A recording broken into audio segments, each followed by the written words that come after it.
रहीम अस्सलाम वालेकुम। मैं हूँ आपकी बायो टीचर और आप देख रहे हैं मेरे साथ मेरा यूट्यूब चैनल लर्न बायोमेट्रिक्स। तो बच्चों, आज का जो हमारा टॉपिक है वो बायोएनर्जेटिक यूनिट से रिस्पिरेशन के बारे में है और हमारा मेन टॉपिक है वो है एम्फिबॉलिक पाथवे, जिसे हम fats protein in glucose metabolism भी बोलते हैं। बच्चों, जैसे कि हमें पता है कि हम ग्लूकोज को यूज़ करके, यानी ग्लूकोज जो 6 कार्बन का कंपाउंड होता है उनको यूज़ करके उससे क्या बनाते हैं, एटीपी बनाते हैं। और ग्लूकोज के जो कार्बन्स होते हैं उनको स्टेप बाय स्टेप तोड़ के कार्बन डाइऑक्साइड की फॉर्म में उड़ा देते हैं। तो इस प्रोसेस को बोला जाता है रिस्पायरेशन।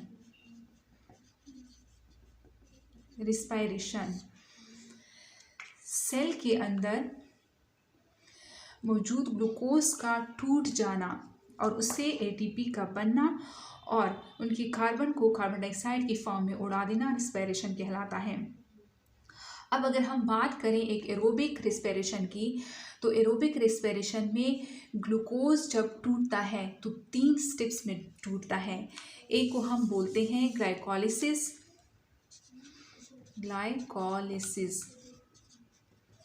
जो कि कहाँ पे होता है, सेल की साइटोप्लाज्म में।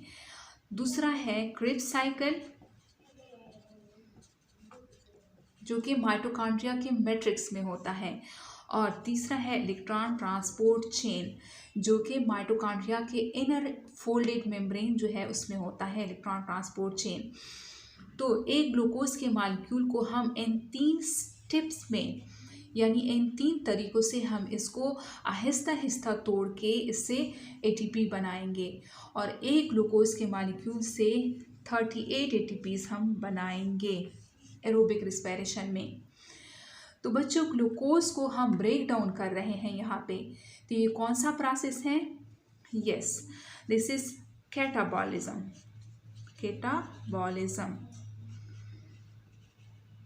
कैटाबॉलिज्म क्या है? यानी बड़ी चीज़ों को तोड़ तोड़ के, काट काट के, कैटाबॉलिज्म बड़ी चीज़ों को काट काट के हम उनसे छोटी चीज़ें बनाते हैं। तो इस प्रोसेस को हम बोलते हैं कैटाबॉलिज्म। सपोज ग्लूकोज का जो मॉलिक्यूल है हम उसको तोड़ देते हैं, उनके कार्बन को अलग कर देते हैं। जो जितने भी कार्बन हैं, 6 कार्बन हैं, उनको तोड़ देते हैं दरमियान में और उससे एटीपी बना लेते हैं। तो इस प्रोसेस को कैटाबॉलिज्म बोला जाता है। यानी बड़ी चीज़ों को, बड़ी यूनिट्स को हम तोड़ देते हैं छोटी चीज़ों में और उनसे जो एटीपी बनाते हैं, तो वो प्रोसेस है कैटाबॉलिज्म का। और ग्लूकोज का ब्रेक डाउन होना और उनसे एटीपी का बनना और कार्बन डाइऑक्साइड की फॉर्म में उड़ा देना, इस प्रोसेस को बोला जाता है रिस्पिरेशन। तो बच्चों, हमारी बॉडी के सेल्स में कुछ चीज़ें बनती हैं और कुछ चीज़ें टूटती रहती हैं, यानी मेटाबॉलिज्म का प्रोसेस होता रहता है। मेटाबॉलिज्म क्या है? मेटाबॉलिज्म चीज़ों का टूटना और कुछ चीज़ों का बनना मेटाबॉलिज्म कहलाता है। जो चीज़ें टूटती हैं उनको हम कैटाबॉलिज्म बोलते हैं, कैटाबॉलिज्म। और जब छोटी चीज़ें जोड़ती हैं और बड़ी चीज़ें बनाती हैं उनको हम एनाबॉलिज्म बोलते हैं। अब सपोज कैटाबॉलिज्म की अगर हम एग्जाम्पल लें, तो कैटाबॉलिज्म में हम कार्बोहाइड्रेट लेते हैं। कार्बोहाइड्रेट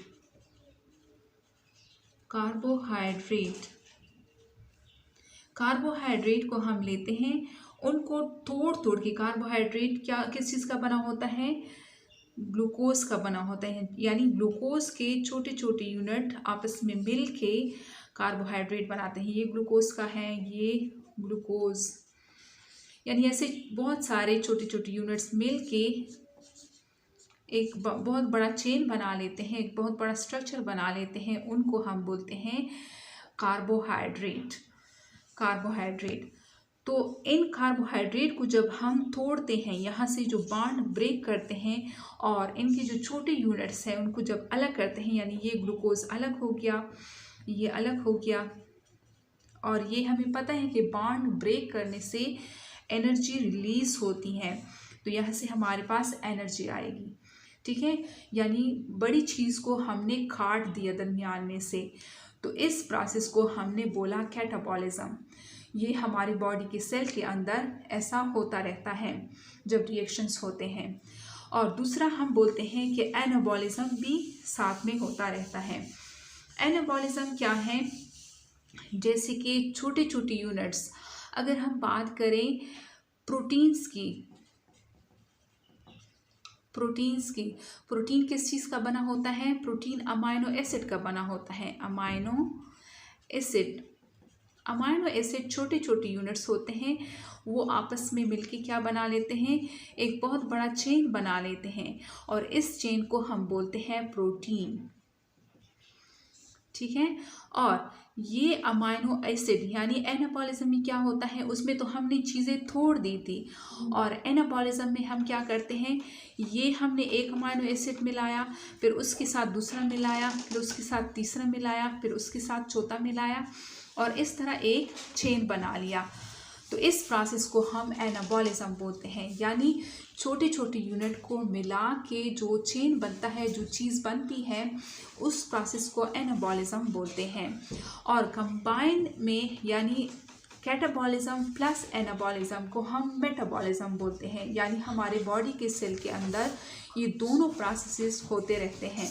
मेटाबॉलिज्म के दोनों प्रोसेसेस होते रहते हैं, कभी चीज़ें बनती हैं, कुछ चीज़ें टूटती रहती हैं। कभी जो जब चीज़ें टूटती है तो उससे एनर्जी रिलीज होती है, और जब चीज़ें बनती यानी बॉन्ड जब बनता है तो एनर्जी यूज होती है। तो बच्चों मुझे बताओ कि जब ग्लूकोज हमारे बॉडी में टूटता है, यानी जब हमारे सेल के अंदर ग्लूकोज टूटता है, उनसे कार्बन डाइऑक्साइड या एटीपी बनता है, तो वो कौन सा प्रोसेस होगा? Yes, catabolism. ग्लूकोज का टूट जाना और उनसे एटीपी का बनना और कार्बन डाइऑक्साइड की फॉर्म में कार्बन को उड़ान देना, कौन सा प्रोसेस है? कैटाबॉलिज्म। कैटाबॉलिज्म को हम वर्ड काटने से हम याद करेंगे, यानी हम बड़ी चीज़ को काटते हैं दरमियान में और उनसे हम एटीपी बनाते हैं। अब बच्चों, आप लोगों को लगता है कि जस्ट ग्लूकोज को हम हमारी बॉडी तोड़ के उनसे एटीपी बनाती हैं, लेकिन ऐसा नहीं है। ग्लूकोज के अलावा फैट्स और प्रोटीन को भी हमारे बॉडी के सेल तोड़ के उनसे हम एटीपी बना सकते हैं। सपोज एक बंदा है, उसकी लड़ाई हो गई है अपने घर वालों के साथ, तो उसने भूख हड़ताल कर दी है। अगर उसने भूख हड़ताल कर दी है और वो ग्लूकोज नहीं ले रहा, यानी उसने खाना पीना छोड़ दिया है, अब ये ग्लूकोज जो ले रहा था पहले, और ये साइटोप्लाज्म में ब्रेक हो रहा था पायरुवेट की सूरत में, यानी ग्लाइकोलाइसिस के प्रोसेस में, पायरुवेट की सूरत में। लेकिन इससे पहले, पायरुवेट से पहले हम एक और स्टेप लेते हैं। इसमें यानी ग्लाइकोलाइसिस के प्रोसेस में टोटल 10 स्टेप्स होते हैं। अब यहाँ पे हम सारे स्टेप्स नहीं लिख सकते, जस्ट कुछ ही स्टेप्स हम लिखेंगे जो हमारे काम के हैं। बाकी पिछला लेक्चर्स आप लोग देख लें, उनमें से देख लें कि ग्लाइकोलाइसिस क्या है या क्रेब्स साइकिल क्या है। यहाँ पे ग्लूकोज के कुछ स्टेप होने के बाद यहाँ पे 3 फास्फोग्लाइसरल्डिहाइड बन रहा था,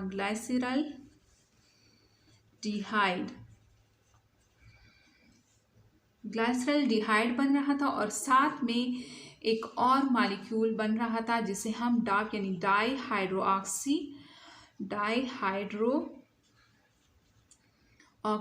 एसीटोन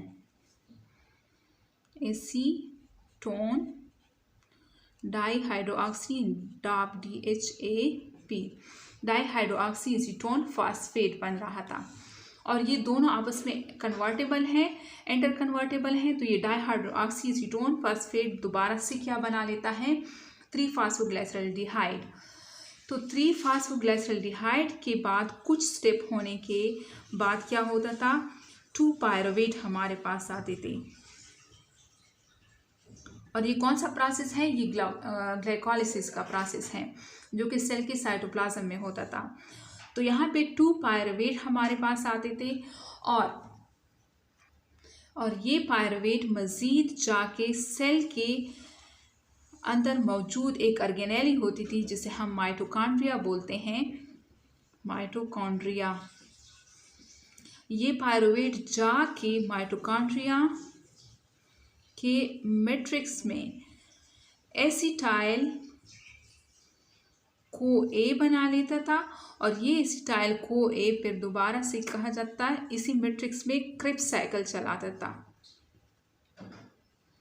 क्रिप्स साइकिल चलाता था और यहाँ से एटीपी, बहुत सारा एटीपी रिलीज होता था और इस क्रिप्स साइकिल में कार्बन डाइऑक्साइड यानी ग्लूकोज में मौजूद कार्बन डाइऑक्साइड की फॉर्म में उड़ा देता था।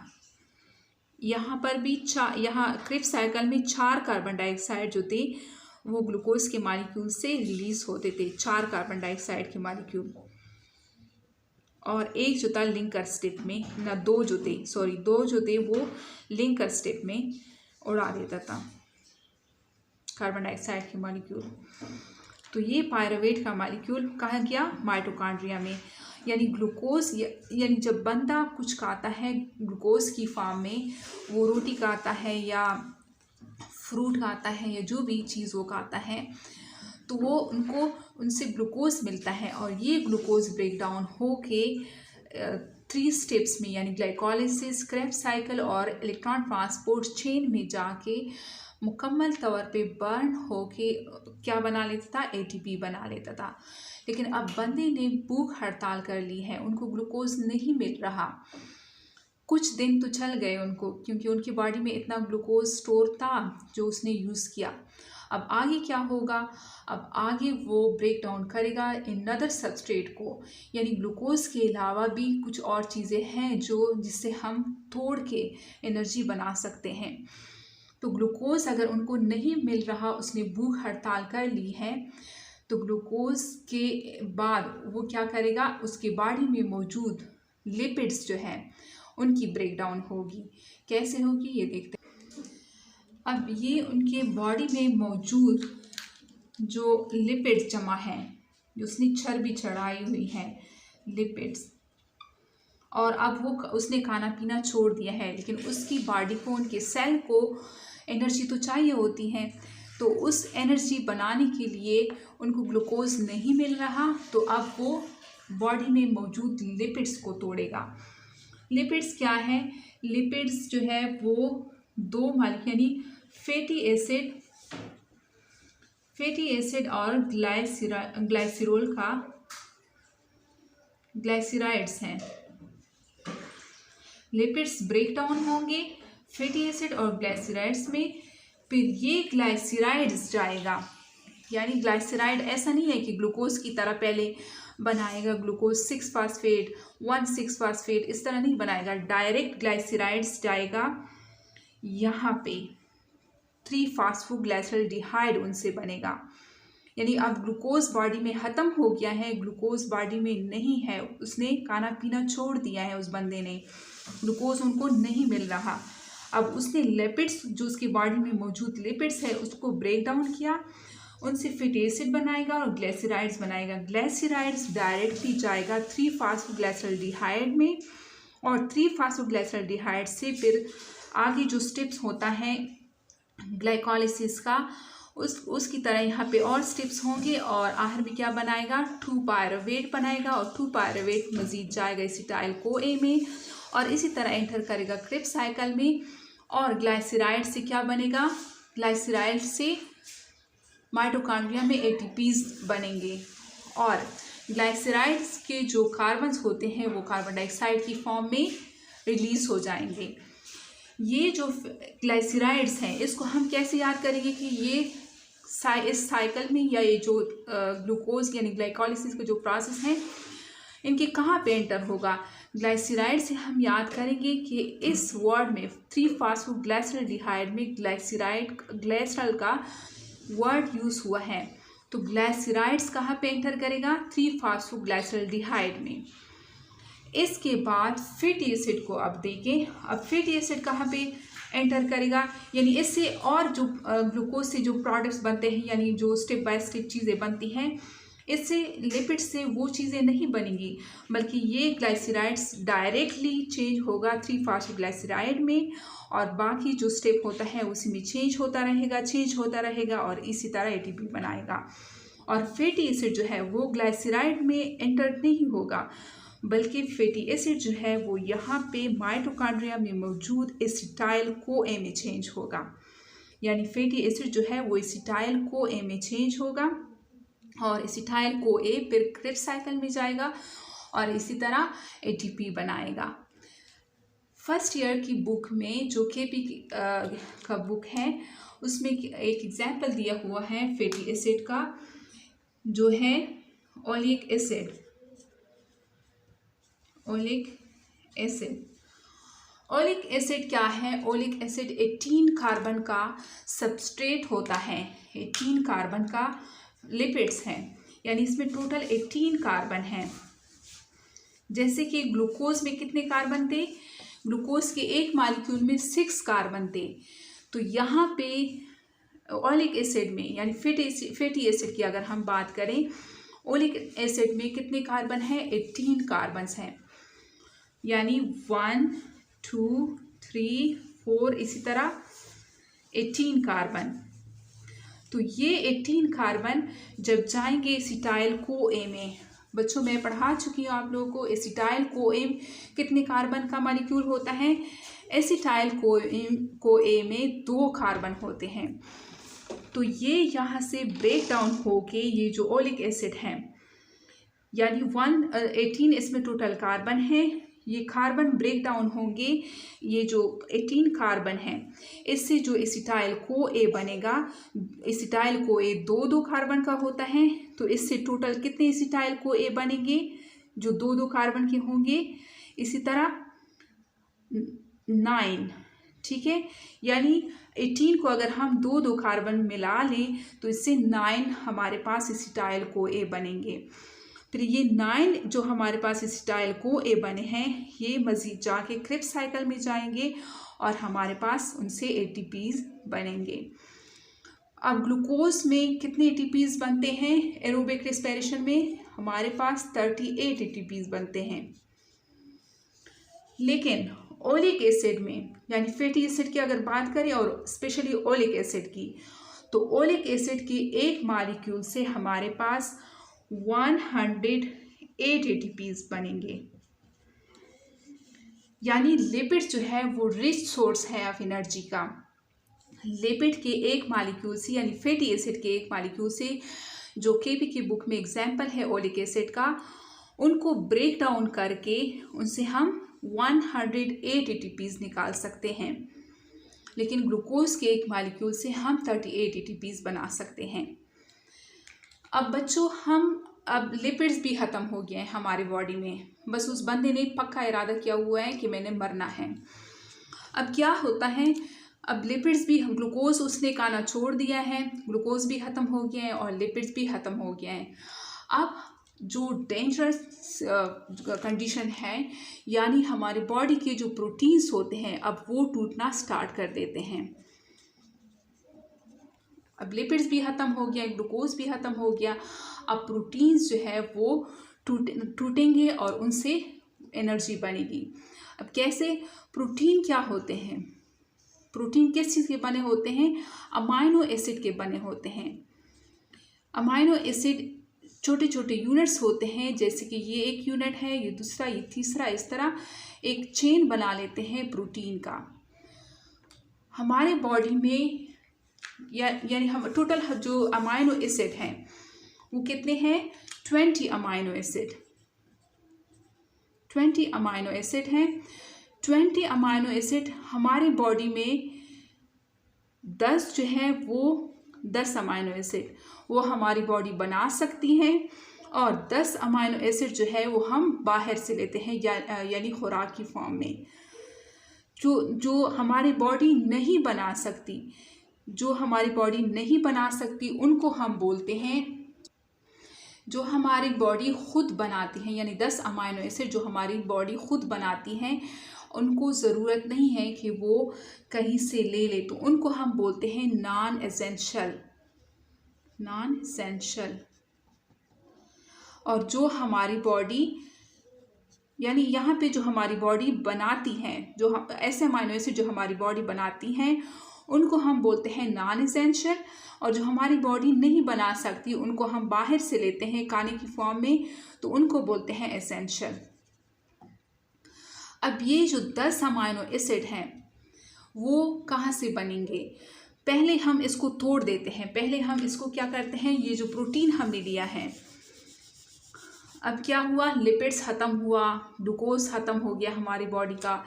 ये जो प्रोटीन है, अब इसको हम तोड़ेंगे।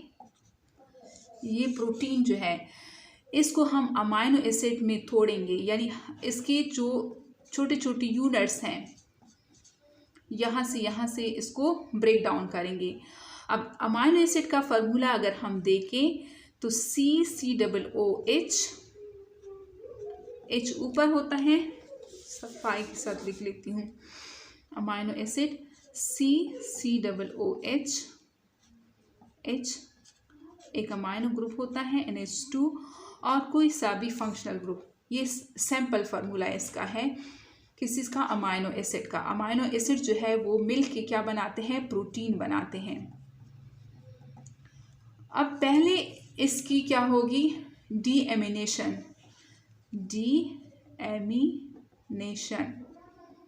डीएमिनेशन का क्या मतलब है, ये जो NH2 ग्रुप है ये हट जाएगा। कहाँ पे, लीवर में।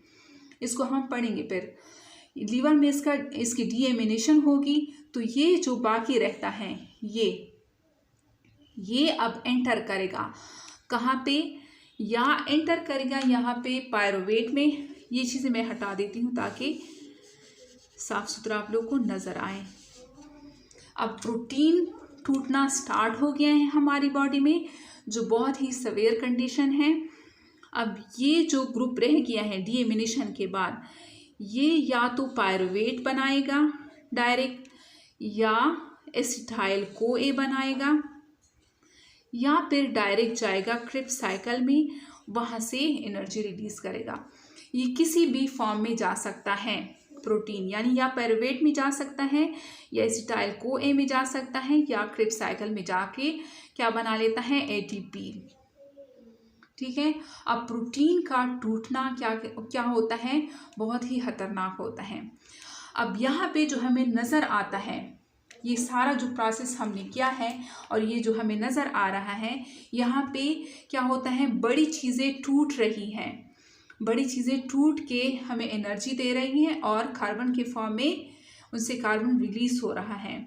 तो बज़ाहिर तो ये क्या प्रोसेस है, ये कौन सा प्रोसेस है, दिस इज कैटाबॉलिज्म। लेकिन बच्चों, जस्ट रिस्पिरेशन में कैटाबॉलिज्म प्रोसेस नहीं होता। अब बच्चे की, उस बंदे की बात मान ली गई है, उसने खाना पीना शुरू कर दिया है, घर वालों ने उसकी बात मान ली है। अब उसने जब खाना पीना शुरू कर दिया है, उसने ग्लूकोज लेना स्टार्ट कर दिया है, तो अब लिपिड्स और प्रोटीन्स का टूटना बंद हो गया है। अब यहाँ पे कौन सा सबस्ट्रेट फिर से यूज़ होगा, ग्लूकोज, क्योंकि उसने खाना पीना शुरू कर दिया है। ग्लूकोज टूटेगा स्टेप बाय स्टेप, किस चीज़ में, पायरुवेट में, पायरुवेट से एसिटाइल CoA में और क्रिप्स साइकिल में घूमेगा और इसी तरह ATPs बनेगा। लेकिन जो चीज़ें टूट चुकी थी, अब उनकी भी बॉडी की तो ज़रूरत पड़ती है ना, तो क्या होता है, ये सारा का सारा ग्लूकोज जो है वो ब्रेक डाउन नहीं होगा। कुछ ग्लूकोज सारा का सारा ग्लूकोज जो है वो रिस्पायर नहीं होगा, ब्रेक डाउन नहीं होगा, बल्कि उससे क्या बनेगा, हमारी बॉडी दोबारा से उनसे लिपिड्स बना सकते हैं और दोबारा से उनको यूज़ करके क्या बना सकते हैं, प्रोटीन्स बना सकते हैं। यानी ग्लूकोज जब उसने खाना शुरू किया तो 3-फॉस्फोग्लिसरॉल्डिहाइड से दोबारा, यानी इसको हम रिवर्स कर सकते हैं, इससे ग्लाइसराइड्स बना सकते हैं और ग्लाइसराइड्स और फैटी एसिड्स को मिला के लिपिड्स बना सकते हैं। और इसी तरह एसिटाइल CoA को हम दोबारा से रिवर्स करके इससे फैटी एसिड बना सकते हैं और फैटी एसिड ग्लाइसराइड्स मिल के क्या बना लेते हैं, लिपिड्स बना लेते हैं। सेम इसी तरह हमारी बॉडी में अगर ज़रूरत हो, यानी जब ज़रूरत पड़ती है, तो यहाँ पे ज़रूरत है, इसमें कमी हो गई है प्रोटीन की भी और लिपिड्स की भी, तो यहाँ पे ये पायरुवेट दोबारा से चेंज हो सकता है, यानी रिवर्स हो सकता है, प्रोटीन बना सकता है। और इसी तरह एसिटाइल CoA जो है वो भी प्रोटीन बना सकता है। और क्रिप्स साइकिल के जो प्रोडक्ट्स, क्रिप्स साइकिल के जो मॉलिक्यूल्स है वो भी रिवर्स फॉर्म में जाके क्या बना सकते हैं, प्रोटीन्स बना सकते हैं।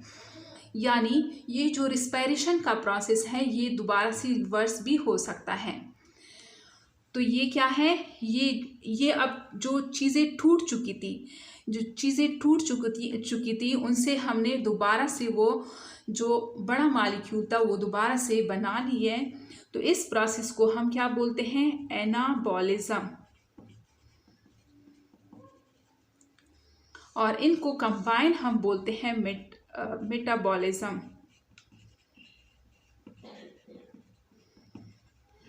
तो बच्चों, रिस्पायरेशन का जो प्रोसेस है वो ना सिर्फ कैटाबॉलिज्म है और ना सिर्फ एनाबॉलिज्म है, बल्कि उनमें दोनों रिएक्शंस होते हैं, कैटाबॉलिज्म भी और एनाबॉलिज्म भी।